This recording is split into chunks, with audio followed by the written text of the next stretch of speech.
Did you know that if your payment for your water bill is overdue in the CBRM, you'll pay 15% interest? That's getting very close to the rates paid on a typical credit card. But would you be surprised if I told you that the Port of Sydney pays 0% interest on a debt of about $991,000 to the CBRM?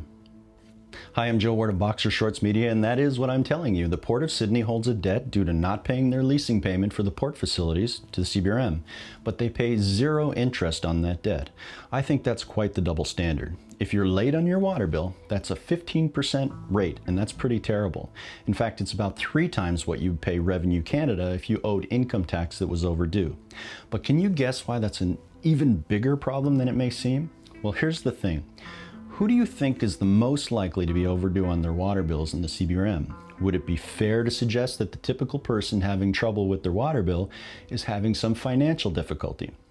When we talk about the income thresholds for tax rebates or incentives for the high cost of heating fuel for seniors or the importance of tax cuts, how does that align with the idea that the interest charges on a water bill are coming in a range of what you'd expect to pay for credit card debt?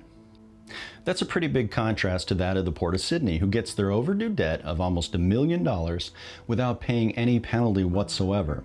Now, you might think that's okay at first glance, but you have to realize the CBRM carries long-term debt too, tens of millions of it, and that we pay interest on that every year. When the port doesn't pay us, we're not just losing out on the lease payment, we're losing out by having to pay interest on long-term debt we can otherwise reduce if the port was paying its bills on time. The CBRM CAO Walsh, like her sister CEO Usher of the Port of Sydney, is one of the top-ranking executives in our entire region. Walsh was also formerly the Chief Financial Officer of the Cape Breton Regional Municipality prior to replacing Michael Merritt for the top job in our municipality when he resigned. But here's my point. The CBRM Mayor and Council may not realize how terrible a financial arrangement this is, but the former Chief Financial Officer of our municipality absolutely must be aware that the outstanding account is costing us money by being left in arrears, and that we almost certainly could be and should be charging interest. Usher, as CEO of the port, has cash reserves of over $1 million between cash on hand and cash in the leftover funds from the account originally designated for navigational aids in our harbor. A part of her job is navigating how to keep the port afloat while primarily relying on a single revenue stream with cruise. The pandemic was, of course, a massive challenge for them, as would be expected. But you should be aware that the leasing payment arrears was inherited when forming the new port corporation, but they continued having issues with payments prior to anyone being aware that the pandemic loomed in our future. I'm going to leave you all with 2 recommended actions you may choose to support or you may not. Number 1, we need to start charging the Port of Sydney interest on their debt to us. Because we already made a bad deal, I accept that we cannot apply that retroactively.